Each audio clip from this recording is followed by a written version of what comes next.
Bonjour, bienvenue sur le podcast de la Kairos Touch. Kairos Touch, le podcast qui analyse les métiers d'aujourd'hui et de demain. Et aujourd'hui, on est amené à rencontrer Florent Parmentier. Bonjour Florent. Bonjour Florent. Florent, nous sommes honorés de te recevoir parmi nous aujourd'hui. On se connaît depuis pas mal de temps, on a eu beaucoup de discussions intéressantes et on s'était dit que c'était pertinent de t'inviter aujourd'hui pour traiter de sujets qui sont d'actualité. Alors, pour te présenter rapidement, tu es docteur en sciences politiques, chercheur et enseignant à Sciences politiques, notamment sur la géopolitique et la prospective. Chercheur associé à HEC, et tu interviens régulièrement dans des universités à l'étranger, en Chine, au Maroc, me semble-t-il. Je te laisserai compléter s'il y a si ce n'est pas complet. Et également, depuis 2019, tu es secrétaire général du CEVIPOF. Donc on a décidé de t'inviter parce qu'il y a quelque chose qui m'a toujours marqué en discutant avec toi, c'est que tu avais cette capacité à articuler la recherche et ton domaine d'activité avec les enjeux économiques des entreprises. Et au vu du contexte géopolitique qui a de plus en plus d'impact aujourd'hui sur l'économie, on s'est dit que ça pouvait être intéressant d'aborder ces questions-là avec toi, notamment à travers la figure du Chief Geopolitical Officer, sur lequel il me semble que tu as publié récemment un papier pour l'Institut Montaigne et qui préfigure, tu nous en diras plus, très certainement un livre dans le futur. Donc Florent, explique-nous peut-être comment t'es venue cette idée de traiter le sujet du Chief Geopolitical Officer et explique-nous la généalogie peut-être aussi de ce concept. Oui, Adrien, alors d'où est né le concept de Chief Geopolitical Officer et comment moi je me le suis approprié. Je me le suis approprié vers 2024, mi-2024. On est dans une période où la possibilité d'un second mandat Trump est sur la table et où, en quelque sorte, on a déjà eu, j'allais dire, un premier mandat Donald Trump pour voir à quel point il pouvait être disruptif dans ses approches. Mais ce premier mandat a été assez différent de celui qu'on connaît aujourd'hui. Premier mandat dans lequel il avait été, en quelque sorte, empêché d'agir sur certains plans si on se place de son point de vue. Il y avait en quelque sorte des garde-fous qui empêchaient de s'éloigner trop de ce qui était connu précédemment. L'hypothèse qu'on pouvait faire à l'époque, c'était que pour un second mandat, le président Trump pouvait tout à fait venir avec une nouvelle catégorie de personnes autour de lui qui partagent un certain nombre de ses combats, qui partagent un certain nombre de ses orientations. Et donc, on pouvait supposer, c'était un peu le pari, que tout simplement, le second mandat serait probablement plus exotique de ce point de vue-là, plus surprenant. Or, on avait vu déjà pas mal de surprises lors de son premier mandat. Donc, cette réflexion, elle se fait dans ce contexte-là. Elle se fait dans un contexte où on commence à parler de risque géopolitique. Le risque pays, ça on sait déjà depuis des décennies ce que c'est. J'ai même eu des cours de risque pays. Oui, moi aussi. Le risque pays. La COFAS. Des gens qui pouvaient vous dire, eh bien, il y a tel risque, etc. Mais c'était, j'allais dire, un premier, c'est un avant-goût. Mais on restait dans un cadre de compréhension globale, très général, qui consistait à dire, eh bien, si on met les choses, voilà, il y a un processus qui s'appelle la mondialisation, et puis on a parfois quelques variations. Ces variations locales, c'est effectivement ce cours de risque, ce risque pays. On a commencé à réfléchir. Quand on est en 2024, il y a eu ce premier mandat Trump. Évidemment, c'est un élément important. Mais ça succède également à d'autres périodes de rupture assez fortes. La crise Covid a été ce moment dans lequel la moitié de l'humanité s'est retrouvée en 2020 à la maison pour éviter de se contaminer. La moitié de l'humanité. On parle de quelque chose de considérable qui a largement traversé l'ensemble du monde. Et ça nous a surpris par rapport aux chaînes d'approvisionnement des valeurs. On a vu à ce moment-là que dans les chaînes d'approvisionnement, eh bien, il y avait des ruptures qui étaient possibles.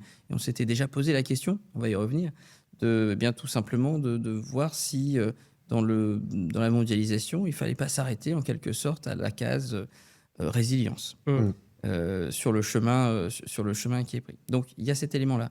Troisième élément peut-être marquant, la guerre en Ukraine. Pour les Européens, ça a été quelque chose de considérable, un choc supérieur à ce qu'a été les guerres de Yougoslavie au début des années 90, peut-être sans aucun rapport avec tout ce qu'on a connu depuis 1945. Donc il faut imaginer trois générations qui ont vécu en dehors de ces logiques-là. on a vu la réapparition de la guerre. Mais derrière la réapparition de la guerre, il y a eu un certain nombre de surprises liées. Ces surprises liées, ça a été que les Européens dépendent du pétrole, du gaz pour la Russie. Pas une révélation. Ça, on le savait. Et d'ailleurs, ça fait partie de ces premières sanctions qui ont été prises. Et on a oublié, par exemple, que tout un tas de problématiques liées, par exemple, aux engrais. Si on regarde les engrais, eh bien, les engrais nécessitent un certain nombre d'intrants. Ces intrants sont notamment énergétiques. Et la Russie fait partie de ces gros producteurs d'engrais. Et on a besoin des engrais pour assurer l'équation alimentaire mondiale. Vous avez des travaux de Sébastien Abyss passionnants sur la géopolitique du blé. Vous verrez que dans la géopolitique du blé, finalement, 200 pays dans le monde consomment du blé. Seuls une vingtaine sont réellement exportateurs. Parmi ces vingtaines de réellement exportateurs, beaucoup de gens avaient oublié que la Russie et l'Ukraine faisaient partie de cette équation. Et donc, on a eu, 2022, 2023, un certain nombre d'inquiétudes des États africains qui nous disaient « Mais attendez, la guerre que vous êtes en train de faire, ça pose un problème majeur pour nous. Parce qu'au-delà d'un certain niveau du prix du blé, ce à quoi on peut s'attendre, c'est une des formes de révolte populaire et de jacquerie, comme ça a pu apparaître au Sri Lanka. Donc, il faut voir, voilà, ces éléments-là, en fait, il y a eu une succession de chocs. Et ces successions de chocs ont augmenté ce qu'on pourrait appeler, il y a un indicateur comme ça d'incertitude des politiques économiques. Eh bien, on a observé qu'il n'a jamais été aussi élevé qu'aujourd'hui. Que de ce point de vue-là, ce qu'on a pensé comme étant une succession de crises, mais qui allait tout de suite revenir à la normale, eh bien, on s'aperçoit que ce paradigme du « ça va revenir à la normale juste après », peut-être que ce n'est pas exact et qu'on aura une succession là-dessus aussi d'autres crises. Et ce qu'on voit aujourd'hui sur le détroit d'Ormuz illustre un certain nombre de ces logiques qu'on a pu voir. Ce qu'on a vu auparavant sur la mer Rouge également, avec les Houthis. Et ça, j'allais dire, c'est ce qui explique un peu le contexte d'émergence et comment ensuite on en est arrivé là. En discutant avec deux amis proches, on s'est dit, bah, tiens, il y a peut-être quelque chose qui se fait. J'avais travaillé avec un ami, Thomas Gauthier de l'EM Lyon, un grand professeur de l'EM Lyon, qui m'avait invité dans le cadre d'une conférence. Il m'a dit, bah, écoute, on a besoin de quelqu'un pour parler de géopolitique. Alors, généralement, je suis toujours sensible à cette attention qui m'est portée. Je dis oui, alors, quel thème? Il dit, bah, écoute, ça va être sur la question des limites planétaires dans le cadre de la chaire de stratégie en anthropocène qui est portée par l'EM Lyon. Je lui ai dit, on va essayer de trouver un angle qui puisse répondre un peu à cette question-là. Et en cherchant, j'ai commencé à travailler sur, je me suis dit, bah, s'il y a une chaire de stratégie en anthropocène, il y a probablement un métier qui existera un jour qui sera stratège en chef en anthropocène. Ce qu'on veut dire par là, eh bien, c'est que c'est une stratégie bien particulière, que les questions liées à l'anthropocène, c'est plus des questions d'optimisation telles qu'on l'a connue et enseignée dans les années 90-2000, mais on est sur quelque chose de nouveau, de faire face à des risques inattendus. Et c'est d'ailleurs peut-être plus des incertitudes que des risques. Un risque, on reviendra dessus. Un risque, on peut mettre un prix, c'est pas très surprenant. Une incertitude, comment je sais combien ça va me coûter si je ne sais pas exactement combien de temps le détroit d'Ormuz restera fermé. Ça, c'est une vraie question. Bien sûr. Donc, on était sur le Chief Geopolitical Officer, en faisant ma recherche sur le Chief Geopolitical Officer, sur le Chief Anthropocene Officer. Je me suis dit, tiens, il y a quand même pas mal de discussions sur le Chief Geopolitical Officer. Je me suis dit, alors, en quoi c'est différent de ce qu'on connaît? La géopolitique, c'est à la fois une catégorie pratique et une catégorie d'analyse. C'est une catégorie pratique dans la mesure où on peut se dire, eh bien, qu'il y a des praticiens qui la vivent au quotidien. Ces praticiens, on les connaît, c'est les militaires. Les militaires ont cet élément-là. Mais on a aussi d'autres acteurs qui peuvent se revendiquer en fait d'une forme de connaissance géopolitique. C'est une catégorie d'analyse aussi avec un certain nombre de grilles, une catégorie universitaire. Comment on adapte des catégories universitaires qui peuvent nous apporter un certain nombre d'éclairages à des questionnements quotidiens. Et là, on s'est dit, oui, il y a peut-être une logique de fond. Si je devais le dire en un mot, toutes les crises qu'on a pu énumérer vont vers une forme de fragmentation du monde. Comment ça se mesure? J'ai eu comme ça un élément de réflexion. Depuis 1986, The Economist, j'allais dire un principe, enfin en tout cas un principe, un indicateur, qui est l'indicateur Big Mac. L'indicateur Big Mac, il est bien connu. Chaque année, on essaie de voir la parité de pouvoir d'achat entre différents pays à partir du Big Mac. Et qu'est-ce qu'on dit? On dit que le prix moyen d'un Big Mac dépend d'un certain nombre d'intrants. Ça dépend du coût de l'énergie quand il faut faire chauffer le Big Mac. Ça dépend des intrants sous forme de céréales qui sont nécessaires pour fabriquer le pain. Ça dépend de l'élevage pour la viande. Ça dépend du plastique pour différents. Ça dépend de conditions logistiques, de chaînes du froid, etc. Donc, l'idée est Ce qui que, donne un bon référentiel. à travers ce référentiel, il y a énormément d'intermédiaires et que c'est ce que différentes couches intermédiaires permettent d'évaluer assez proprement le prix. Plein de critiques peuvent être faites à l'indicateur Big Mac. On pourrait dire, par exemple, que si le prix du Big Mac n'est pas le même à Paris, alors que la ville de Paris est globalement homogène, un Big Mac que vous allez avoir, j'allais dire, dans un quartier central et un Big Mac dans un quartier plus périphérique, vous n'aurez pas les mêmes prix. Donc ça, c'est un élément qui peut aller à l'encontre. Mais disons, admettons l'idée globalement que ça peut avoir un sens. Ça part d'un présupposé, qui est que ce qui va nous intéresser le plus, c'est la parité de pouvoir d'achat. Quoi qu'il arrive, ce sera le même produit, à peu de choses près, et on va juste s'adapter. Ce vers quoi on tend ces dernières années n'est pas cette idée que partout sera le même produit et vous pourrez l'acquérir à un prix comparatif. L'idée est plutôt qu'on est dans une forme de fragmentation du monde, que ces fragmentations du monde se font à plusieurs échelles, sur des questions politiques, sur des questions géopolitiques, sur des questions économiques, sur des questions technologiques, et que plus le monde est fragmenté, plus nos grilles de lecture précédentes, qui s'appuyaient de cet indice Big Mac, paraissent obsolètes. Elle se complexifie aussi. Il faut complexifier cette grille. Bien sûr. Et par conséquent, il faut trouver le moyen, en quelque sorte, d'avoir des interprètes de cette complexité géopolitique. Mais est-ce que ça déjoue pas un petit peu tous les pronostics, on va dire, qui avaient été faits à la chute du mur, où on commençait à parler de la fin de l'histoire, du triomphe de la démocratie libérale, d'une certaine harmonisation en termes de valeurs, de mode de gouvernance. Est-ce qu'aujourd'hui, le contexte actuel ne nous montre pas que cette grille d'analyse a été peut-être un peu trop enthousiaste et démentie par les faits? Et je sais que à peu près, peut-être un peu après, Huntington avait parlé d'un certain choc des civilisations. Est-ce qu'on se déporte pas malheureusement vers ce paradigme et quel est l'impact justement de ça sur la grille d'analyse géopolitique dans le monde de l'entreprise? Premier élément de réponse. Est-ce qu'on a été optimiste dans les années 90? Oui. Il y a eu une période d'optimisme. Pourquoi? Tout simplement parce que ce qu'on avait vu et compris pendant des décennies, que les États étaient des monstres froids, qu'à l'intérieur de ces monstres froids, il y avait des régimes plus autoritaires, que ces régimes autoritaires, bien finalement, on aurait du mal à les faire évoluer. Tout ça est parfaitement vrai. Il y a eu comment expliquer cet optimisme?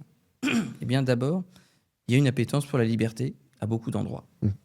Cette appétence pour la liberté, on a pu le voir dans les années 70 en Europe, la Grèce, l'Espagne, le Portugal, à quelques années près, milieu des années 70, eh bien, sont des régimes autoritaires qui s'ouvrent à la démocratie. Je vais dire un vrai changement et vraiment quelque chose, voilà, Et c'est ce que Samuel Huntington, le même, parlait de vagues de démocratie, vagues de démocratisation. Et j'allais dire, la vague s'était poursuivie. Elle s'était poursuivie dans les années 80 en Amérique latine. Là, on a eu davantage de conditionnalité et davantage, ce même souhait pour la liberté, d'ouverture politique, s'était manifesté. Et puis, il y a le moment 89. Pour les Européens, c'est un moment fondateur. 1989, c'est le bicentenaire de la Révolution française. Et on s'aperçoit aussi rapidement, un certain nombre d'États se libèrent du régime dans lequel ils se trouvaient. Et d'ailleurs, chacun avec ses propres logiques. La Pologne se dit, eh bien, nous, depuis 1981, on a lutté, j'allais dire, inspiré par Jean-Paul II, inspiré par un certain nombre de craquements qu'on voyait au sein du système, et on a été parmi les premiers à essayer de faire craquer ce système de l'intérieur. Et on a vu véritablement, au moment où Mikhaïl Gorbatchev dit en substance, on ne va pas défendre par la force des régimes dont les populations ne souhaitent pas rester, eh bien, on a vu ces mêmes craquements opérer dans les différents pays. En Tchécoslovaquie, un seul pays à l'époque. En Allemagne de l'Est, encore séparé. On a vu un certain nombre de manifestations, et parfois, y compris avec une fin violente. Ça a été le cas, mais ça a été l'exception, en Roumanie. Le président Ceausescu n'a pas droit à un procès équitable. Et probablement, il a Un été... peu comme Kadhafi récemment. Exactement. Peut faire aujourd'hui, avec le 30 ans de recul, l'hypothèse selon laquelle, eh bien, si le président Ceausescu a été, à la suite de la chute de ces régimes partout en Europe, on a pu se poser la question de savoir eh bien, si Fukuyama n'avait pas raison, si ceux qui l'ont poursuivi, je pense à Thomas Friedman, best-seller du New York Times, The World is Flat, le monde est plat. Si on a tous ces éléments-là, alors est-ce qu'on est entré pour autant dans le monde du Huntington, non pas le développementaliste qui nous expliquait les différentes vagues de démocratisation, mais le Huntington du choc des civilisations. Et si on doit résumer les choses de manière, j'allais dire, sommaire, ce qu'on peut dire, c'est que la théorie ne tient pas non plus. Pour plusieurs raisons. D'abord parce que, je pense pour l'essentiel, l'homogénéité de ces civilisations ne présuppose pas qu'elles se feront les guerres entre elles. Elles se font généralement les guerres à l'intérieur. Ça, c'est un élément. Huntington lui-même dit, eh bien, si ma théorie est fausse, on peut montrer que ma théorie est fausse. Si, par exemple, deux États d'un même branche civilisationnelle identifiée, État slave, État orthodoxe, partageant un certain nombre de choses, eh bien, j'aurais tort. Or, depuis le 24 février 2022, la rupture définitive entre la Russie et l'Ukraine semble invalidée, d'après l'évaluation même qu'en faisait Samuel Huntington. Et n'oublions pas non plus que le grand allié de l'Arménie face à l'Azerbaïdjan, ça a été le régime iranien. Donc on voit de ce point de vue-là que on n'est pas rentré. Il est probablement faux que nous ayons été dans une fin de l'histoire, mais il est également faux qu'on ait une guerre de civilisation telle qu'elle. Ce qu'on voit en revanche, c'est beaucoup d'incertitudes. C'est cette incertitude-là qui devient aujourd'hui un élément important dans la vie des entreprises. C'est bien que tu poses ce contexte, je pense que c'est important, ça permet de comprendre aujourd'hui vraiment quel est l'environnement dans lequel les entreprises sont. Ça me fait penser à regarder ce qui s'était passé lors du Forum économique mondial l'année dernière. On a placé en fait le risque géopolitique au-dessus du risque environnemental, au-dessus du risque cyber, informatique. Il y a même une étude de McKinsey qui disait que 87% des dirigeants d'entreprise aujourd'hui comprennent en fait qu'il y a un impact de la géopolitique sur le développement de leur entreprise et qu'ils ont peur de ça. Qu'est-ce que tu peux dire justement de cet impact géopolitique, de ces incertitudes, on va dire, qu'il peut y avoir actuellement sur le monde de l'entreprise? Premier élément d'observation, 87%, c'est un raz-de-marée.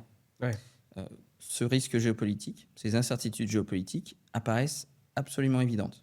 Et peut-être pour donner un élément, on pourrait tout à fait se dire que si ce risque apparaît aujourd'hui évident, et si c'est prioritaire pour les dirigeants, c'est probablement qu'il n'était pas pris sérieusement comme un ensemble auparavant.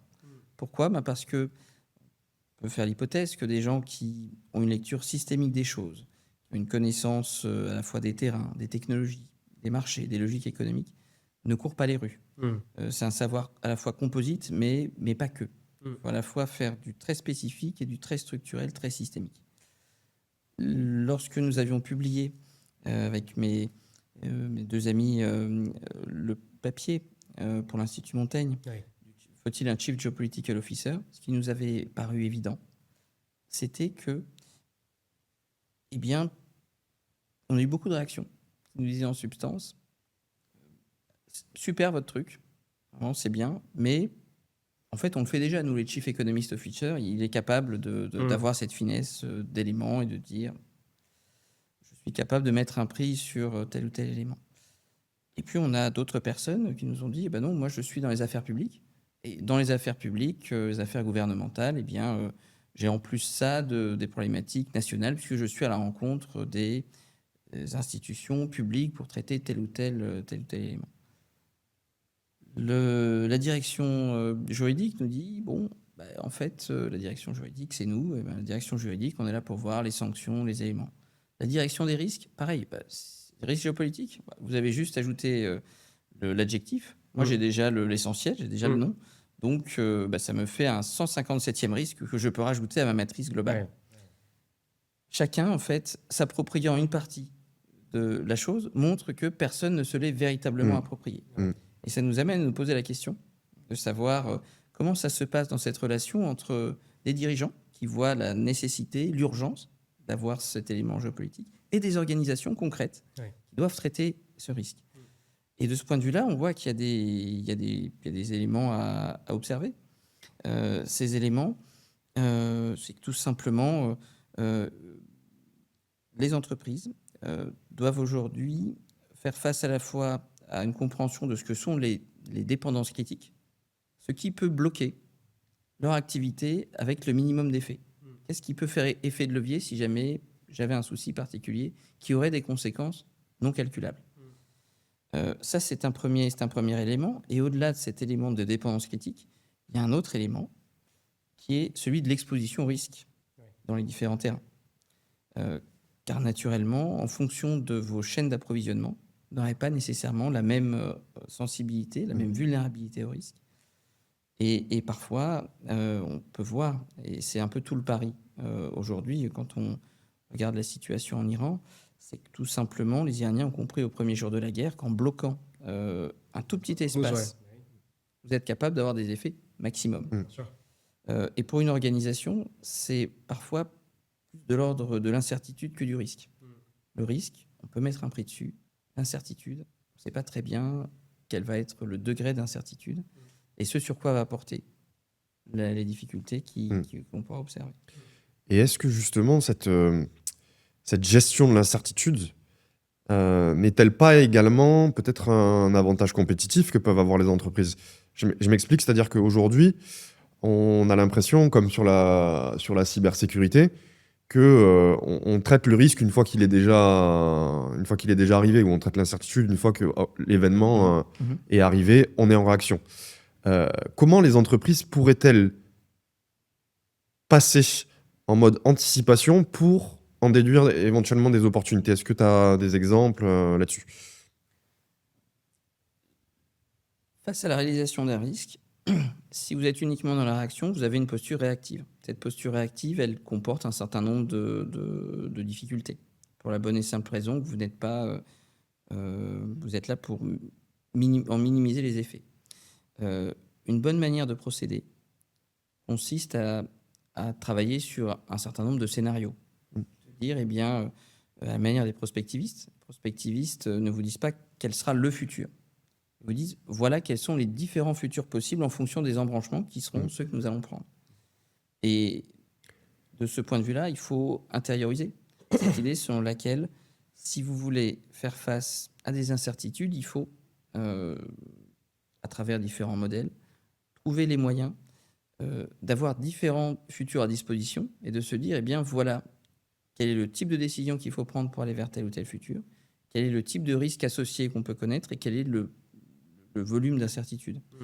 Il y a cet élément, chez les prospectivistes bien connus, c'est un diagramme dans lequel vous avez 10% à peu près, c'est ce qu'on sait, ça bouge pas.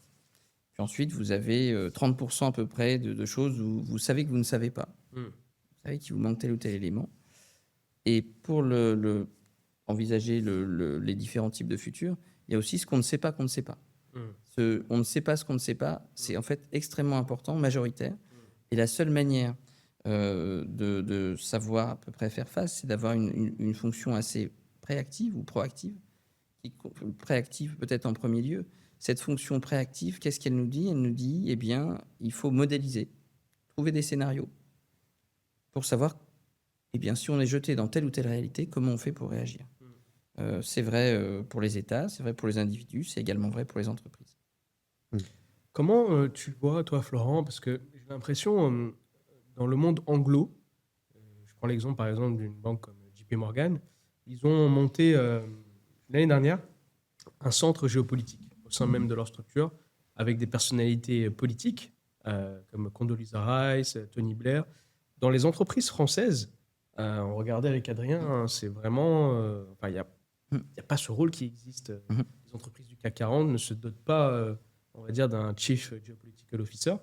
Et pourtant, j'ai l'impression, en même temps, dans les organismes d'importance vitale, il y a quand même ce rôle qui existe. JP Morgan est une banque qui a les moyens de recruter d'anciennes personnes qui auraient pu travailler d'ailleurs précédemment dans un département se serait appelé Global Affairs, dans lequel on connaît et on a besoin d'acheter un carnet d'adresses, en quelque sorte. C'est une manière de pouvoir gérer un certain nombre de... Donc ça, c'est, on va dire, relativement peu nouveau et peu innovant. Acheter des personnes avec des carnets d'adresses, on peut en citer comme ça, effectivement, à l'appel. Ça a été vrai de grandes banques américaines. Ça a été vrai de grandes entreprises énergétiques russes. On a eu à différents moments, différents noms qui viennent. Gérard Schroeder. On est, par exemple, voilà, dans cet élément-là. Les Américains ont peut-être été les premiers à réagir parce qu'ils ont vu, à travers les ruptures technologiques massives qui sont les leurs et leur accès au marché globalisé, ils ont vu leur intérêt. En disant, eh bien, ce risque existe. Et dans mon organisation, le Chief Geopolitical Officer sera directement attaché au PDG. Donc là, on a un élément de réponse. Dans le cas français, est-ce que la France pêche par aveuglement face au risque ou est-ce qu'elle pêche par culture organisationnelle différente? Si on fait l'hypothèse que c'est une incompréhension des formes de risque, alors on peut espérer que les différentes crises auront au moins cette vertu pédagogique de dire, eh bien, on a été surpris au moment de la crise Covid, on a été surpris au moment de l'Ukraine, peut-être qu'on a été surpris au moment de l'Iran, peut-être qu'il serait temps de se doter d'outils, de réflexion. Et pour ça, la France n'est pas non plus totalement dénuée de ce type de réflexion. Et il y a quelque chose, en tout cas, à creuser et à gagner. Il y avait quelque chose peut-être qui, alors sur certains pans, préfigure un petit peu, je pense, la fonction de Chief Geopolitical Officer, qui est l'intelligence économique, qui est quand même un domaine assez transverse, qui inclut différents types d'analyses sur des segments différents. Comment tu perçois l'articulation entre justement l'IE, l'intelligence économique, et ce rôle de Chief Geopolitical Officer? Est-ce que ça serait pas une déclinaison sur un autre segment? Alors, question très très intéressante. Je vais reprendre peut-être cet élément sur est-ce que la France est en retard pour voir un peu avec l'intelligence économique qui est venue elle-même plus tard en France comparée aux États-Unis. Je pense que c'est symptomatique effectivement de plusieurs choses. D'abord, l'idée selon laquelle s'il n'y a pas de CGO en France, de Chief Geopolitical Officer, c'est peut-être que bien souvent, il y a quelques entreprises qui connaissent déjà le risque géopolitique et qui y sont exposées. Les entreprises de défense, tous les jours. Les entreprises énergétiques qui traitent Total. Tous les OIV, en fait. Oui. Tous les OIV, en réalité. Exactement. Sont impactés. Ce qui était peut-être plus long à faire émerger, peut-être certains secteurs industriels qui n'ont pas vu, peut-être jusqu'à récemment, l'impact que peut avoir une rupture des chaînes d'approvisionnement parce que la mondialisation vous disait que vous allez avoir des biens en abondance, tout est interconnecté, et donc, comme tout est interconnecté, personne n'a intérêt à avoir une forme de rupture. Donc là, il y a un élément, effectivement.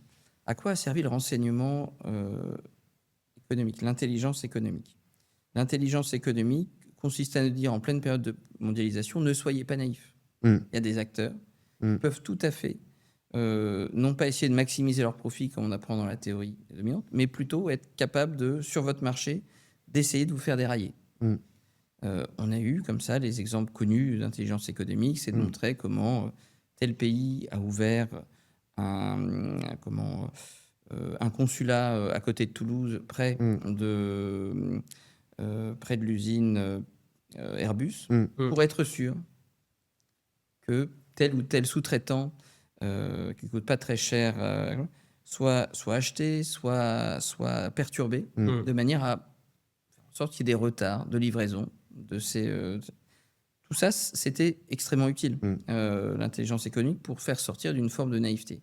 Et ça, en quelque sorte, équiper un certain nombre d'esprits. Le Chief Geopolitical Officer va probablement un peu plus loin encore. Ce que dit un Chief Geopolitical Officer, c'est on n'est pas l'un des risques parmi les 150 que vous allez traiter, mais on doit être articulé au plus haut niveau. Soit avec quelque chose qui ressemble à de la veille, soit quelque chose qui ressemble un peu plus aujourd'hui, soit quelque chose, en tout cas, on doit avoir la conscience que la survie des organisations peut dépendre même de ça, et qu'on n'est plus dans quelque chose de, j'allais dire, une espèce d'une des branches du râteau, mais on est sur quelque chose de Transverse. plus transverse. Ça, je pense que l'intelligence économique, c'était l'une des, j'allais dire, des bribes à partir desquelles on peut construire quelque chose, comme l'était le risque économique qu'on mentionnait tout à l'heure, comme l'étaient finalement différents éléments. Le Chief Geopolitical Officer est plus systémique. Il doit affronter cette fragmentation du monde qui, encore une fois, est le produit du monde au sens large, des évolutions récemment observées, et puis il doit s'appuyer également sur ces briques préexistantes. Et quel conseil tu donnerais à une entreprise, un COMEX, qui souhaiterait justement mener cette transformation et créer une cellule géopolitique avec un Chief Geopolitical Officer?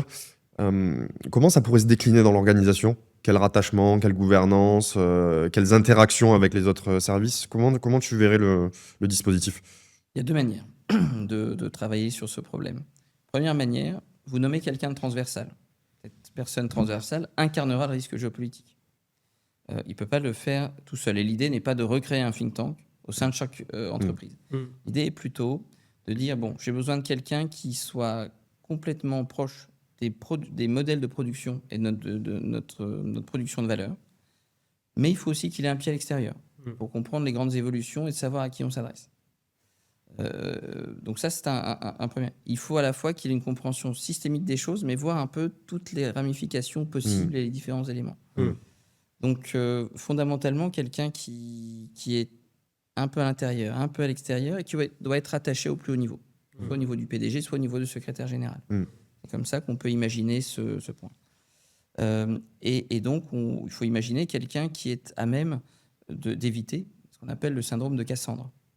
Bien dans la guerre de Troie, bien que Cassandre avait éconduit Apollon. Apollon, pour se venger, lui avait dit, écoute, tu vas cracher dans la bouche en disant, eh bien, à travers ça, tu vas annoncer la vérité et personne ne te croira. C'est la malédiction de Cassandre. Elle a tout vu en avance, mais elle n'a pas été capable de convaincre ses contemporains. C'est j'allais dire, la hantise du prospectiviste, de se retrouver dans cette situation-là. Donc, il faut vaincre le syndrome de Cassandre. Le Chief Geopolitical Officer, même chose. Il doit trouver les moyens de convaincre autour de lui. Donc, il faut qu'il soit attaché au niveau. Il ne faut pas nécessairement qu'il y ait une équipe rattachée, mais il doit jouer un peu comme, on dirait, dans les cours de récré, un goal volant qui serait là pour ramener un petit peu cette idée, amener le surnombre, là où il y a besoin dans les éléments, dans la compréhension des situations. Ça, c'est si on souhaite incarner la fonction. L'alternative consisterait à dire, on a déjà plusieurs personnes qui s'y intéressent, donc ce qu'il faut, c'est pas tellement avoir la personne qui vous dira le futur, mais il faut que collectivement, que ce soit au niveau des boards, que ce soit au niveau de différentes directions, on ait la possibilité de monter en compréhension sur ce que c'est que le chief géopolitique, sur ce que c'est que le risque géopolitique. En disant en substance, eh bien, si ces personnes, il faut que ce soit tout le monde. Un peu comme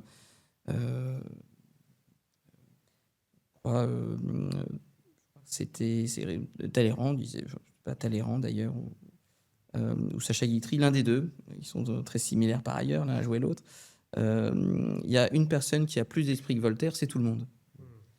Qu'est-ce qu'il voulait dire par là? Eh bien, c'est que collectivement, il y a des formes d'intelligence collective qui doivent pouvoir s'appréhender. Donc, plutôt que d'avoir un oracle, l'idée serait de dire il faut qu'on ait une culture suffisamment forte de ce point de vue-là. Et à ce moment-là, c'est peut-être au sein des ressources humaines quelqu'un qui serait en charge de la formation, mais avec un mandat qui est assez élevé. Il faut à la fois qu'il soit en contact au plus haut niveau et en même temps qu'il agisse pour faire naître cette intelligence collective et faire travailler les uns et les autres et transmettre ces différents éléments de prise de décision. D'accord. Est-ce qu'il n'y a pas un autre élément peut-être qui déborde et qui sort des frontières même de l'entreprise? Je vais prendre un cas qui est celui de la cybersécurité. On a vu que l'ANSSI a quand même été un fer de lance pour faire monter en maturité les organisations et coordonner des actions collectives auprès des différentes entreprises pour sensibiliser sur les risques cyber et mettre en place des actions appropriées. Est-ce qu'il ne faudrait pas justement doter peut-être l'État d'une autorité géopolitique qui serait en charge d'essaimer un petit peu cette approche auprès des différentes entreprises? Qu'est-ce que tu en penses? L'exemple de l'ANSSI est un exemple réussi d'intervention de l'État, dans lequel l'État a mis un certain nombre de moyens. Mm. C'est une institution d'ailleurs assez originale, si on le compare à beaucoup. Assez originale parce que beaucoup de jeunes qui sont là pour vraiment avoir une connaissance des risques cyber qui sont connus. Elle a joué ce rôle pédagogique, avait une cible bien précise, et on peut dire qu'elle a été capable de monter, d'accompagner une montée en connaissance plus générale. Aujourd'hui, bien, si on est dans une entreprise et qu'on ramasse par terre une clé USB, on sait que le premier réflexe, ça ne doit pas être de brancher sur son ordinateur. Ah bah tiens, il y a peut-être quelque chose d'intéressant dessus. Mais de se dire, qui l'a fait tomber. Bon, ça ne doit pas rendre tout le monde parano tout le temps. Mais c'est une mesure de sécurité, une compréhension qu'il faut avoir des éléments. Une fois qu'on a ça, est-ce qu'il serait nécessaire, pertinent pour l'État de s'y substituer? L'idée est plutôt que on peut imaginer quelque chose sous forme publique-privée. Ça peut être le rôle d'organisations comme le BDFI, à titre d'exemple, mais beaucoup d'autres, de pouvoir se dire, tiens, eh bien, cette sensibilisation, on peut la mener à travers différents éléments. Là où l'État, en revanche, peut avoir un rôle, je pense, important, c'est peut-être pas finalement pour les grandes entreprises. Les grandes entreprises pourront se doter. Les banques se doteront, banques françaises également. On se souvient de l'amende de 9 milliards qui avait été faite à une banque française de la part des États-Unis. On a, là voilà, je pense, le prix du rappel a été suffisamment élevé. On dit que ça pourrait être tout à fait pertinent de se lancer dans cet état. En revanche, là où l'État effectivement est important, c'est précisément pour diffuser cette pensée et voir un petit peu et sensibiliser les différents acteurs économiques. Pour les ETI. Les ETI sont l'élément d'après. Comment faire pour sensibiliser les ETI, être sûr qu'elles aient bien les bonnes grilles de lecture, sans avoir nécessairement le budget pour embaucher tel ou tel profil, uniquement là-dessus. Ça, c'est un élément important. Et puis, il y a tout un tas de filières où individuellement, il n'y aura aucune ferme qui pourra, ferme productrice qui pourra du jour au lendemain se dire je vais prendre un Chief Geopolitical Officer pour voir la variation du prix des œufs.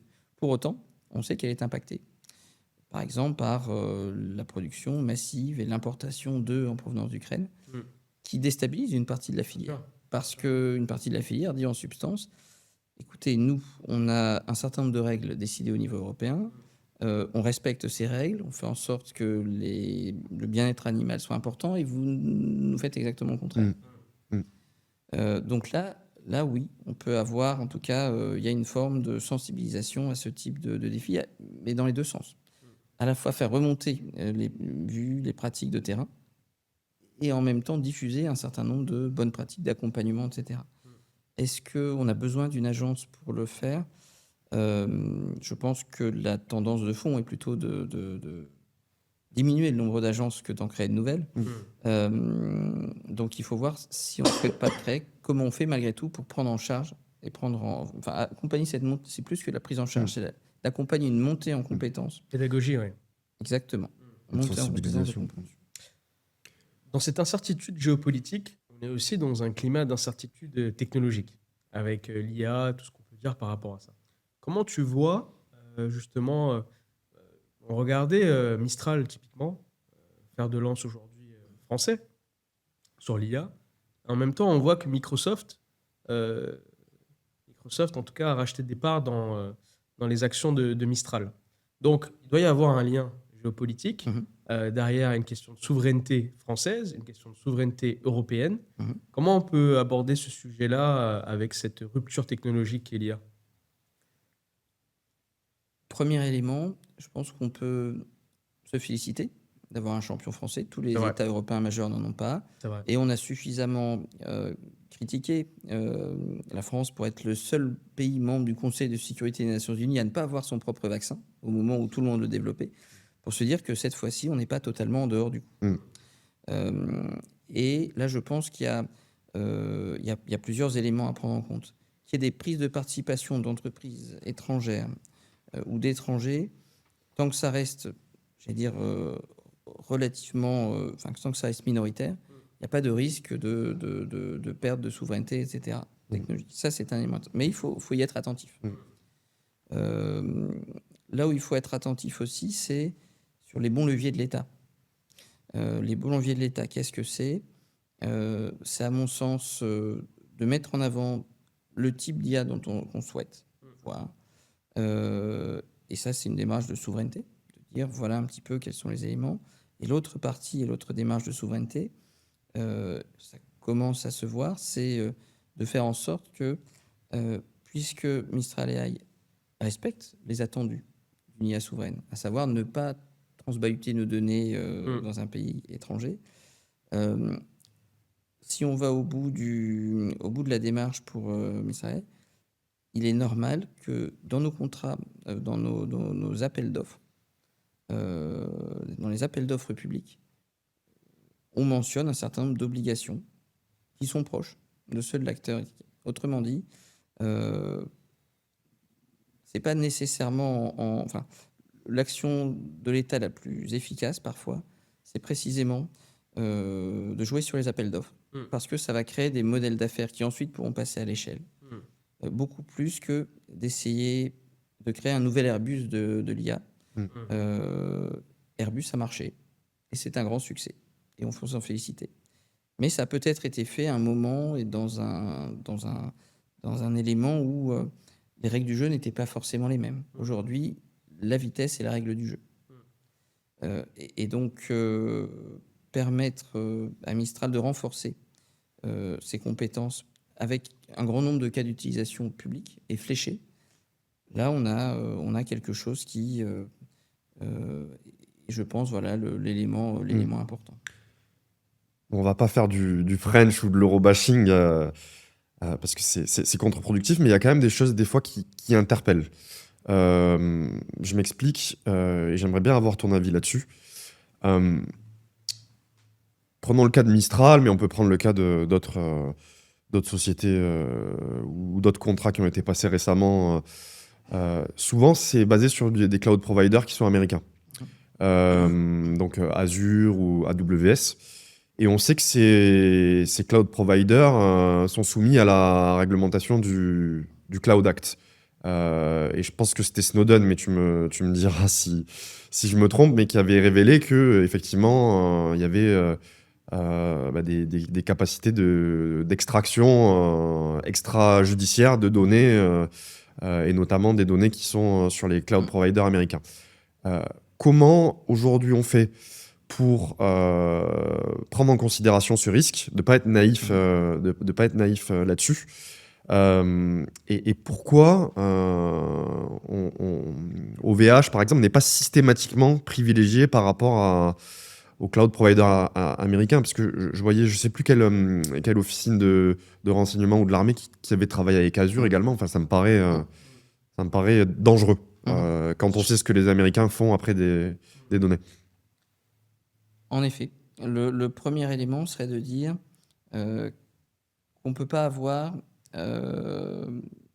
j'allais dire, la sécurité sur tous les éléments. Il faut bien regarder quels sont les éléments quels sont les éléments critiques.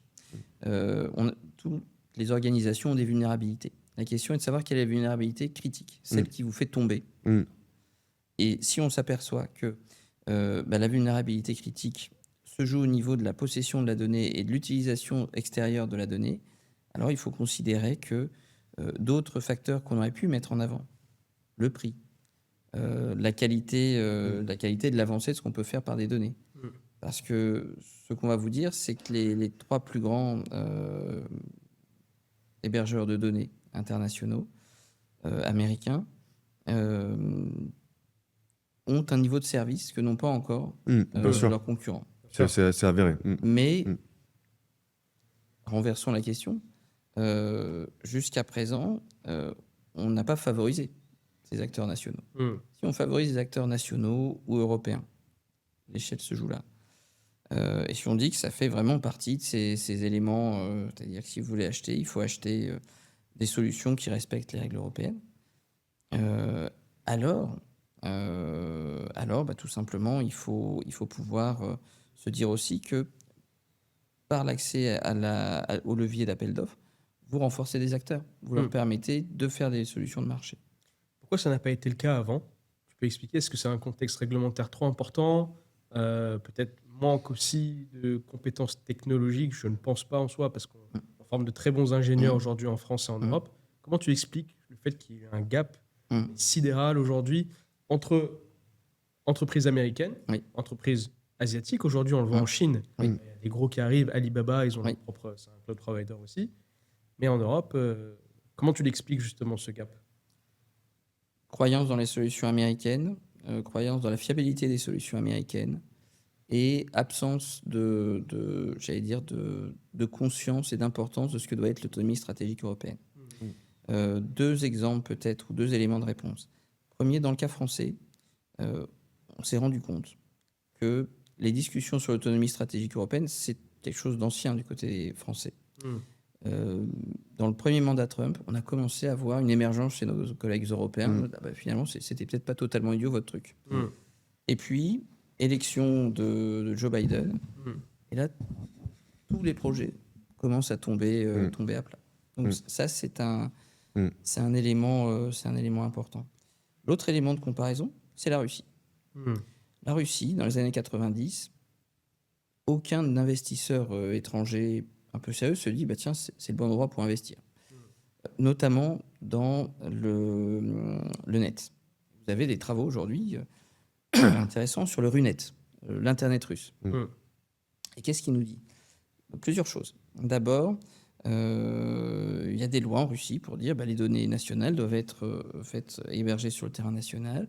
Et ils ont pour cela fait des centres de données le long du transsibérien. Alors pourquoi? Eh bien parce que tout au long du transsibérien, il y a eu des villes un peu déprimées par moments. Ces villes qui avaient des capacités de production électrique.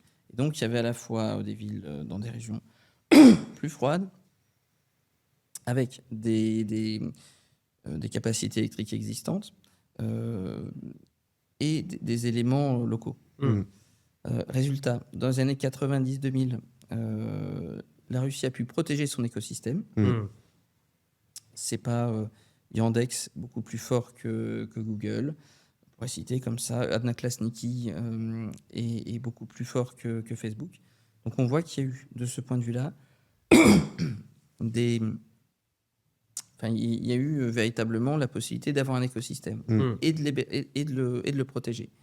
Là où les Européens n'ont pas joué ce jeu-là, ils se sont dit, eh bien, on va plutôt aller vers la solution qui était proposée à moindre coût, etc. Et aujourd'hui, effectivement, le vide est sidéral. Il sera compliqué pour les Européens L'idée n'est pas pour les Européens aujourd'hui de faire un Google européen. L'idée, c'est de savoir qu'est-ce qu'il y aura après les solutions d'IA qu'on voit aujourd'hui. Comment on fait pour développer. Il y a des éléments encourageants de ce point de vue de la part de l'État. Quand on pense, par exemple, que Mistral AI est le partenaire du CNRS. Et là, on a, je pense, compris ce que ça voulait dire. Il faut maintenant que tout le monde pratique la même politique, mais le CNRS, cette fois-ci, et je pense en avance, en tout cas a compris l'enjeu et a mis une réponse qui paraît adaptée. Est-ce que, Florent, il n'y a pas un problème également idéologique ou même voire de philosophie politique?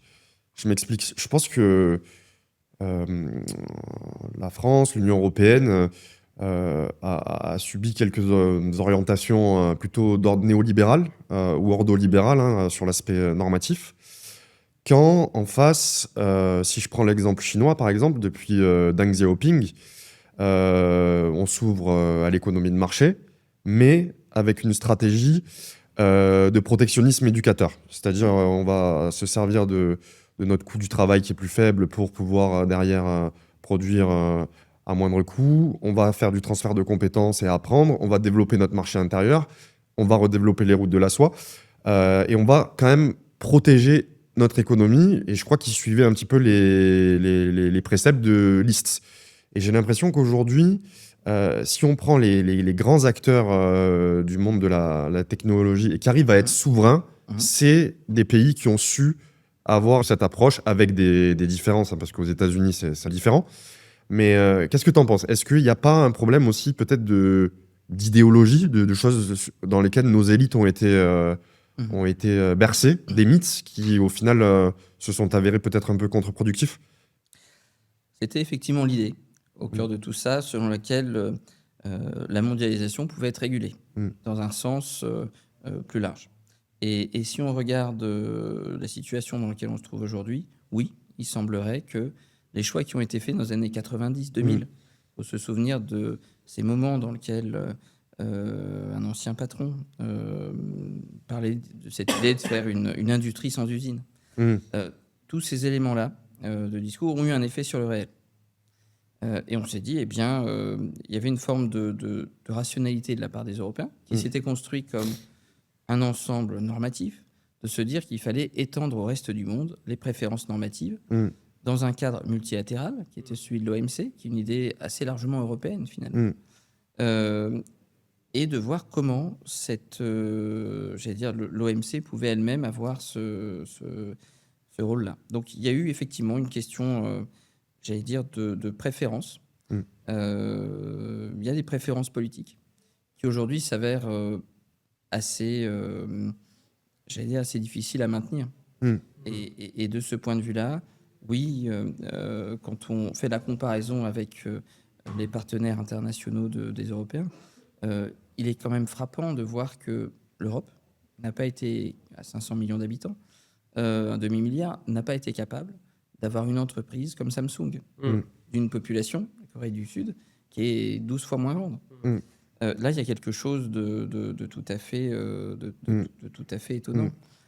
Il est frappant de voir l'âge moyen, non pas du capitaine, mais des entreprises qui sont membres du CAC 40. On s'aperçoit que c'est 4 fois plus élevé que l'équivalent aux États-Unis, où la moyenne d'âge est moins proche de 100 ans et beaucoup plus d'un quart de siècle. Donc, une fois qu'on a ces éléments-là, il y a eu à la fois une velléité européenne qui n'a pas réussi à se transformer. Et au-delà de ça, effectivement, je pense, une difficulté aujourd'hui à réagir. On a, prenons l'exemple de la Commission européenne, Madame von der Leyen a été une première fois élue au Parlement européen en tant que commissaire, ou approuvée en tant que commissaire, en disant voilà, qu'elle serait la première commission géopolitique. Mais depuis, la situation européenne n'a pas foncièrement évolué. Et la plupart du temps, il y a une préférence allemande pour parler Europe dès lors qu'on fait des programmes technologiques, pour ensuite transiger, aller vers de l'américain, dès lors qu'on est proche de la prise de décision.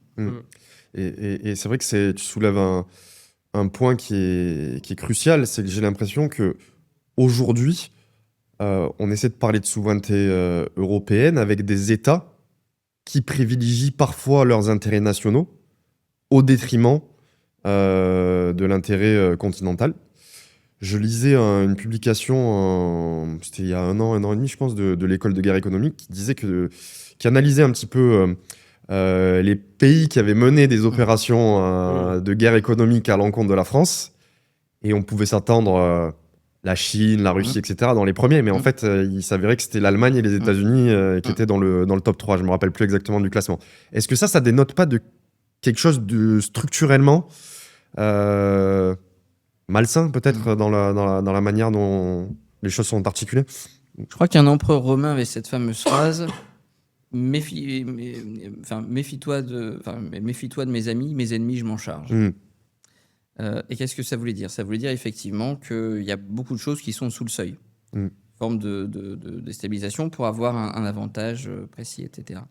Et on le voit aujourd'hui, on a parfois des mouvements qu'on a du mal à interpréter de la part de la Commission européenne qui, 15 jours avant, vous explique que le nucléaire, ça fait vraiment partie de cette équation européenne. Et heureusement qu'on ait du nucléaire, parce que sinon, nous serions complètement dépendants d'hydrocarbures. 15 jours plus tard, se dire finalement, la France doit avoir une enquête sur la France et pour lui mettre une amende parce qu'elle a fait du nucléaire. Dire là, on a quelque chose qui est peu lisible et peu compréhensible. Donc, On a effectivement ce point, j'allais dire ce point focal et parfois les Européens eux-mêmes, alors que des États disent à un moment donné, là j'ai un intérêt vital, Mm. je sors de ce qui est prévu, peut parfois se comprendre. C'est exactement le cas que nous avons aujourd'hui sur l'oléoduc Druzhba. Le Druzhba, qu'est-ce que c'est? Eh bien, c'est un oléoduc qui ramène du pétrole de Russie vers les marchés d'Europe centrale. Et aujourd'hui, 2 États le défendent, Mordicus, la Hongrie, de Viktor Orban, et la République slovaque. Si on regarde, il est normal que la Slovaquie et la Hongrie défendent cet intérêt-là, pour une bonne et simple raison que leur accès à la mer, on a un pays enclavé, est très limité, est inexistant. Donc c'est ce qui justifie, etc., de ce point de vue-là. Mais on a trouvé un accord global au sein de l'Union européenne malgré tout, puisque les autres États respectent l'idée selon laquelle eh bien, on ne prend pas de pétrole russe, et l'objectif étant qu'en 2027, on s'abstienne de prendre des hydrocarbures russes, ce qui peut paraître problématique quand vous avez un autre acteur, les États-Unis, qui vous demande ensuite d'acheter son pétrole, mais que si vous n'achetez pas son pétrole et son gaz, eh bien, il y aura des conséquences qui suivront derrière.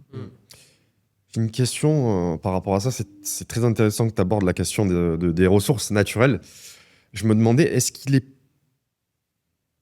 Alors, pas possible, peut-être le terme est mal choisi, mais est-ce qu'il n'est pas plus difficile d'être souverain technologiquement parlant lorsque nous ne bénéficions pas sur notre territoire des ressources naturelles qui permettent de construire ces solutions technologiques? On sait qu'aujourd'hui, typiquement les terres rares, le cobalt, voilà, ce genre de matières premières sont utilisées dans la construction et dans la fabrication des batteries, des puces, des GPU, etc.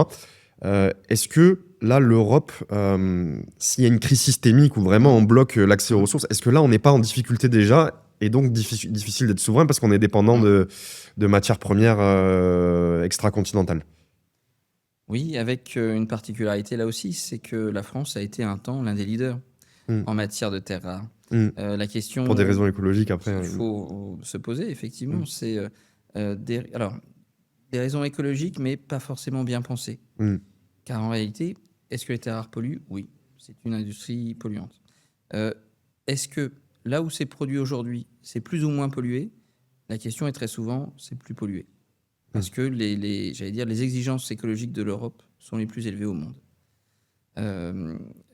Et par conséquent, à quoi a-t-on assisté? Au niveau global, et tout est interconnecté, on a plutôt augmenté la pollution en disant qu'on n'en voulait pas chez nous, et on l'a sous-traité ailleurs. On l'exporte. Mais en faisant ça, on a aussi aliéné une partie de la souveraineté. C'est là où on voit que les problèmes sont interconnectés, et on n'a pas rendu le monde plus propre. On l'a au contraire rendu plus polluant en ne produisant pas sur place. Donc oui, le fait de ne pas avoir des ressources nous dessert. Oui, si on le fait sur place, il faut continuer malgré tout à avoir un niveau élevé d'exigence environnementale, parce que c'est ce qui peut justifier le bon compromis politique, qui consisterait à dire il vaut mieux produire ici, si produire ici, c'est moins polluant que partout ailleurs, parce qu'il y a des normes, plutôt que, j'allais dire, de rester aveugle à des effets de pollution. On a eu ces cas de figure en Allemagne où certaines ONG critiquaient le nucléaire, disaient il faut aller davantage vers le gaz, puisque le gaz, c'est plus écologique. Puis on a commencé à regarder qui payait. Qui payait. Quand on a commencé à regarder qui payait, un grand groupe gazier plus à l'est, on a pu comprendre qu'il y avait peut-être un lien de cause à effet. Oui, c'est toujours à la fin celui qui paye qui a raison. On en parlait la dernière fois lors des sujets FinOps, c'est pareil, hein, avec le cloud, etc.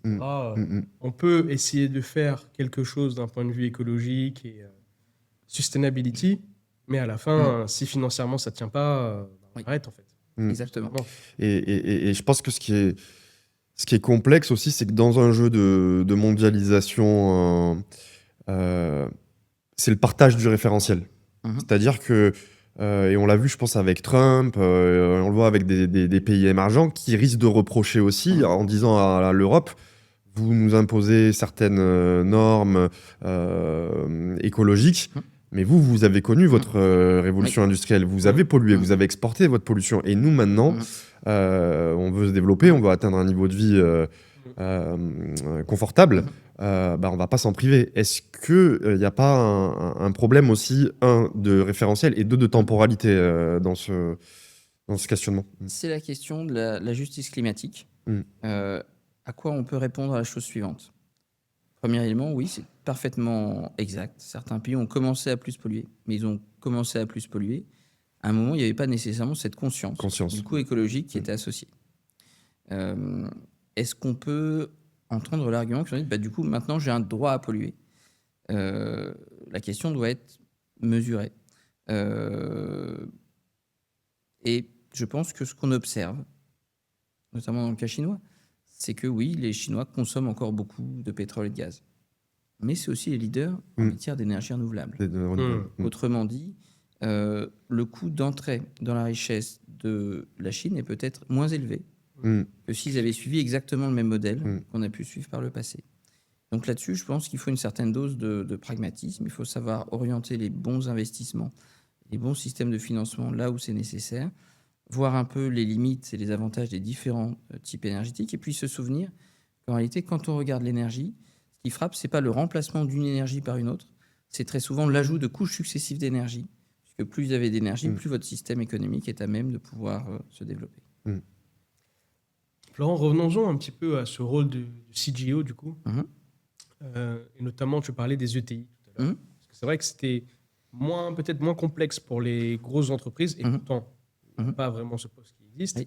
Mais sur les ETI, comment ça se traduit concrètement demain, une DRH qui veut recruter un CGO au sein de son entreprise? Sur quoi elle va se baser en fait comme compétences, comme hard skills, comme soft skills? Qu'est-ce qu'on va chercher? Premier élément, il est vraisemblable que le type de personne qu'on va chercher sera quelqu'un avec une certaine expérience. Ça ne peut pas être un métier de sortie d'école, pour une raison très simple, c'est que si vous devez comprendre ce que c'est qu'un système, il faut avoir été à plusieurs endroits du rouage. Et si vous êtes à plusieurs endroits et à plusieurs rouages, etc., de la dynamique globale, là, vous pouvez commencer à comprendre, en fait, au sein de... Donc, c'est probablement quelqu'un qui aura une expérience terrain de différentes manières, mais si on veut mettre l'accent sur la capacité à parler aux autres membres d'un COMEX, alors il faut avoir cette légitimité-là, cette compréhension du système économique, et puis la compréhension, encore une fois, d'avoir un pas à l'extérieur, un pas à l'intérieur, de comprendre quels sont les grands débats qui agitent le point, et de savoir comment ces grands débats impactent la vie de l'entreprise. Donc ça va être quelqu'un de plutôt expérimenté qui sera peut-être passé par des fonctions support, pas nécessairement, mais ça peut être quelqu'un passé par des fonctions support, avec ça un passage. C'est pas nécessairement aussi simple que un ancien diplomate ou un ancien militaire ou un ancien. Je pense qu'il faut avoir des personnes à même de parler au reste de l'organisation. Après, le type de profil pourra aller vers différents types de qualité, mais il faut quelqu'un confronté au terrain qui ait une appétence pour les questions systémiques, comprenne en fait ce que ça peut vouloir dire. Ça, souvent, c'est le DG qui s'occupe de ça. Nous, on a un client typiquement dans le semi-public, pour le coup. Le DG, il est automatiquement, en tout cas, en lien avec l'État. C'est lui qui porte ces sujets-là. Le DG a beaucoup de choses à faire. Est-ce qu'il sera en mesure, en plus de prendre ça, avec le recul nécessaire, sachant qu'il aura déjà un flux d'informations surnuméraire qui viendra brouiller. On peut parler du brouillard de guerre, mais il y a presque un brouillard de prise de décision. Trop d'informations fait que vous n'êtes plus sûr en fait des bonnes métriques pour prendre les bonnes mesures et les bonnes décisions derrière. Donc là, il y a quelque chose à observer. Et j'ai une question qui fait un peu la transition entre ces deux thématiques, du Chief Geopolitical Officer et de la souveraineté, numérique. Comment, selon toi, l'arrivée ou l'intégration d'un Chief Geopolitical Officer peut permettre à des entreprises françaises, européennes, collectivement, de se responsabiliser sur cette question de souveraineté Quelles interactions tu vois entre le Chief Geopolitical Officer, le RSSI, le directeur du digital, pour justement arriver à faire monter en maturité l'organisation sur ces enjeux de souveraineté, qui sont aujourd'hui des enjeux cruciaux, je pense, pour les entreprises françaises et européennes. C'est le traducteur de la fragmentation du monde. Il est là pour montrer les points, etc. Mais c'est aussi son traducteur. Quand on traduit, il y a toujours deux langues. Comprendre, avoir une approche systémique pour ça est une chose. La manière dont ça va s'intégrer dans la prise de décision au-dessus en est une autre. Et là aussi, ce qui est intéressant, c'est encore une fois de se dire que certains DG, certaines directions ont plus une culture géopolitique que la moyenne. Mais si on veut évangéliser, comme on disait tout à l'heure, si on veut aller vers le fait de répandre cette culture-là et de la promouvoir, je pense que ça passe beaucoup par, j'allais dire, les bonnes manières de le faire, c'est souvent de la mise en situation. C'est de réfléchir un peu à l'égard, qu'est-ce qui se passerait si, de faire des formes de voir quel facteur peut déstabiliser une organisation ou pas. Sachant qu'un facteur ne vient jamais tout seul, il y a toujours un ensemble de facteurs. Donc ce qui va être intéressant, c'est de voir la combinaison des facteurs, avec un facteur peut-être dominant qui amène une organisation à avoir telle ou telle conséquence. Peut-être parfois que l'augmentation du prix de coton pour telle entreprise, ça peut être vraiment quelque chose de terrible parce que son modèle ne fonctionne qu'avec un certain nombre d'intrants au niveau, de prix des intrants.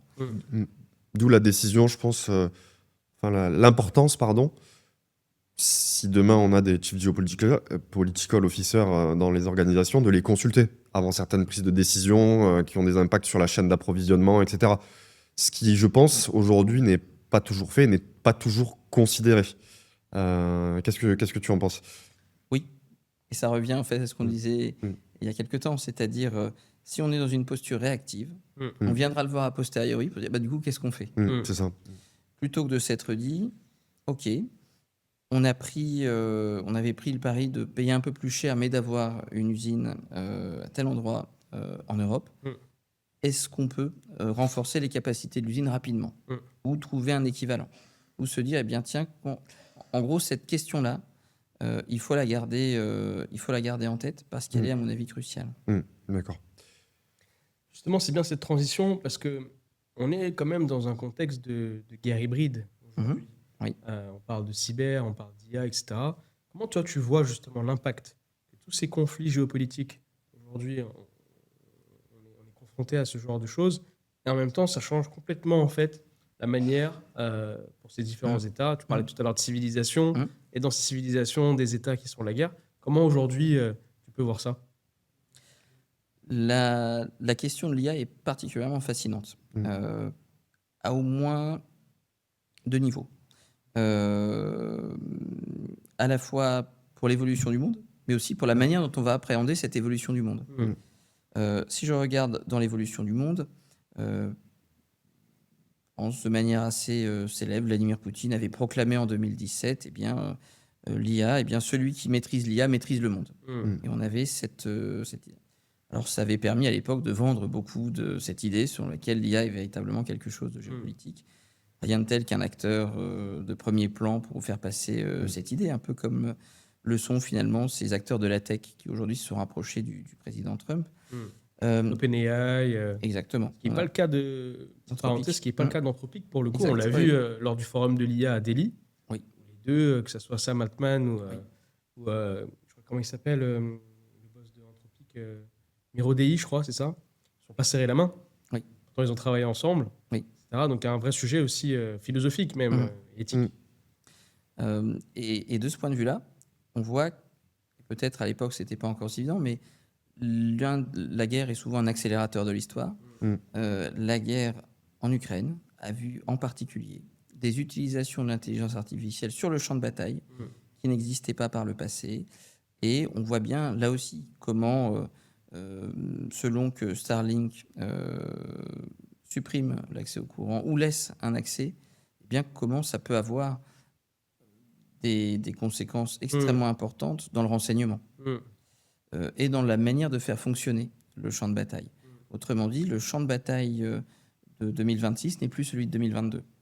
En 2022, il faut se souvenir que la grande problématique, c'était il nous manque de munitions, il nous manque des obus classiques, traditionnels, presque, j'allais dire, bêtes. C'était vraiment une erreur de stock, en quelque sorte. Il n'y avait pas suffisamment dans les stocks. En 2026, on ne parle plus de cet épuisement des stocks de munitions. En revanche, on parle de la capacité qu'aujourd'hui, on peut avoir à faire voler un certain nombre de drones et à guider ces drones, à leur faire différents types de missions, d'observation, de surveillance, d'attaque. Et donc, on a une mutation du terrain. Ce qui est vrai, évidemment, en matière militaire, l'est vrai également en matière civile. On parlait d'OpenAI, mais regardons à quelle vitesse les logiciels d'intelligence artificielle générative ont été adoptés.